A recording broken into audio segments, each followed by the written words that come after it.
निसर्गामध्ये बघा वेगवेगळ्या प्रकारचे पुष्प आपल्याला पाहायला मिळतात. रंगाने सुद्धा, गंधाने सुद्धा अत्यंत परिपूर्ण ते पुष्प असतात.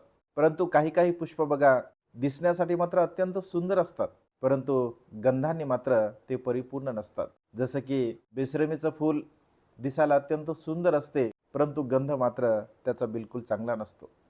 कागदी फुलं आपण बघतो, दिसायला सुंदर असतात, परंतु गंध मात्र त्यांचा बिलकुल येत नाही आहे. अगदी तशाच प्रकारे सद्गुणाने आणि चारित्र्याने संपन्न जर मनुष्य असेल, चांगल्या प्रकारचं शील पालन करणारा असेल, सद्गुणाने युक्त असेल, तर तो मनुष्य या संसारामध्ये त्याच्या शीलाच्या सुगंधाने तो सुखाला प्राप्त होत असतो आणि इतरांना सुद्धा सुख देत असतो. आणि त्यामुळे बेशरमीच्या फुलाप्रमाणे आणि कागदाच्या फुलाप्रमाणे या संसारामध्ये आपलं जीवन नसावं, तर अनेक प्रकारच्या सुगंधयुक्त फुलाप्रमाणे आपलं जीवन असावं.